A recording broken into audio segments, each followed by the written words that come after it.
Valérie Chansigo, bonjour. Bonjour. L'histoire de la domestication animale chez Delachaux et Nestlé, c'est votre dernier livre. On se rend compte quand même que c'est une histoire passionnante, mais quand même terrible. Et c'est un peu l'histoire de la violence aussi humaine. Il n'y a pas que ça, hein. Il y a eu d'autres violences, hélas. Mais enfin, là, on en prend quand même pour son grade au niveau de la violence humaine. Est-ce qu'il y a eu quand même des tentatives dans l'histoire de domestication moins violentes? Et est-ce que vous pensez qu'à l'avenir, on pourrait imaginer ça? Ou pour vous, c'est antinomique?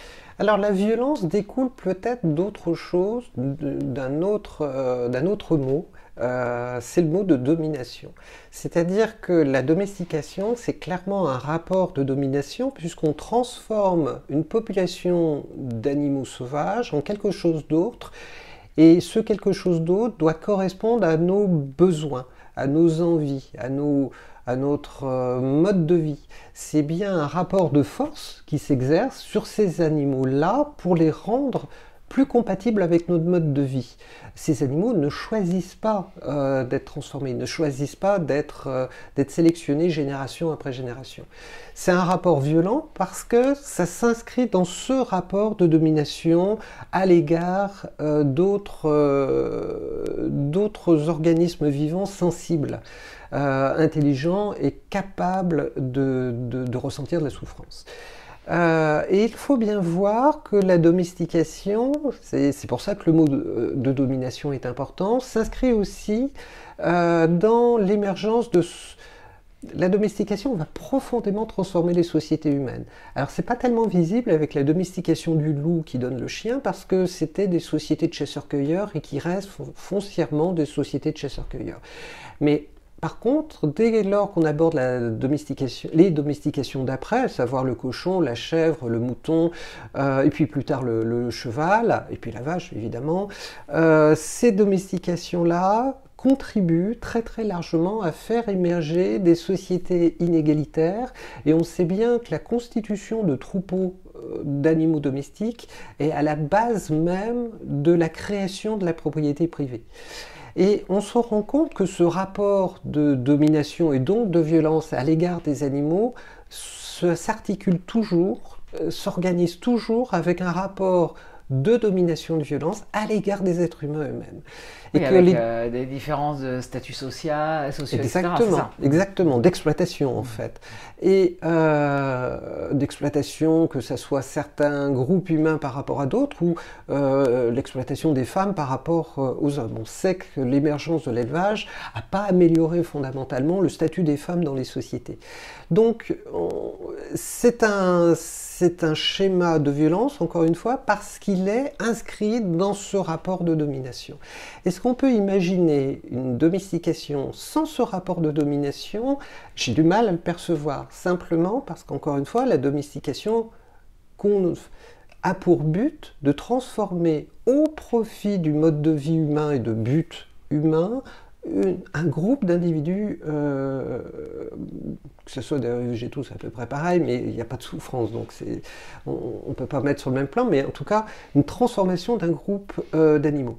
Mais on ne pourrait pas imaginer qu'il y ait un intérêt commun, qu'il y ait cette domestication, mais dans le respect de l'animal, pour que l'animal y trouve un intérêt aussi, etc. Et je pense par exemple à un mouvement aux États-Unis qui s'appelle Wolform, qui travaille sur un élevage éthique et respectueux, évidemment qui lutte contre les fermes-usines, tous les excès comme ça, mais qui essaye justement de réhabiliter les petits élevages familiaux, avec d'autres formes de rapports, etc. Est-ce qu'on pourrait imaginer ça ou non? Et est-ce que ça a déjà existé, des tentatives comme ça? Remonter dans le temps pour voir ce type d'initiative, c'est un peu compliqué parce que ça dépend exactement ce que l'on cherche dans les traces historiques. Je ne suis pas absolument convaincu que c'était... Encore une fois, il y a toujours eu un soin de la part des éleveurs à l'égard de leurs animaux, tout simplement pour une raison bien simple, il fallait que l'élevage se poursuive bien. Si l'animal mourait de stress extrêmement vite, chasse ou de coups ou de n'importe quoi d'autre, c'était pas très, très efficace. Donc il y a toujours eu un soin réel, un souci réel des animaux. Mais il faut bien voir la symétrie des situations. Il s'agit bien de l'être humain qui décide la mise en domestication et pas l'inverse. Nulle part, il y a des élevages d'êtres humains pour satisfaire le besoin de telle ou telle espèce animale. Ça n'existe pas. Les situations sont asymétriques. Donc dire qu'on pourrait imaginer une forme d'élevage. Alors, domestication, c'est forcément brutal et violent. On va dire juste d'élevage, qui est un sous-produit de la domestication. Mais d'élevage dans lequel les animaux en tirent également profit, j'ai un peu du mal à voir ce que l'on poursuit exactement, surtout lorsqu'il s'agit d'animaux qui, au final, vont être tués pour être consommés. C'est vraiment extrêmement ça me paraît extrêmement théorique, cette vision des choses. D'accord. Bon, bah, il faudra trouver d'autres pistes. Alors, ça ne veut pas dire, si je peux rajouter oui, juste une petite chose, qu'on ne peut pas imaginer un monde avec moins de violence. Mais ça veut dire aussi imaginer un monde quand même assez radicalement différent de ce qu'on connaît aujourd'hui. Et effectivement, dans ce cadre-là, la place des animaux d'élevage domestiqués serait forcément différente. À quoi elle ressemblerait, ça, je doute qu'on le sache exactement. Mais clairement, il y a la possibilité de rendre le monde un tant soit peu plus supportable et moins violent. Mais là, ça serait un monde végétarien, par exemple, vis-à-vis des animaux. Bah, ça serait quand même plus simple. Ouais, bah, c'est clair. C'est un peu. Après, il y a la question du pourquoi.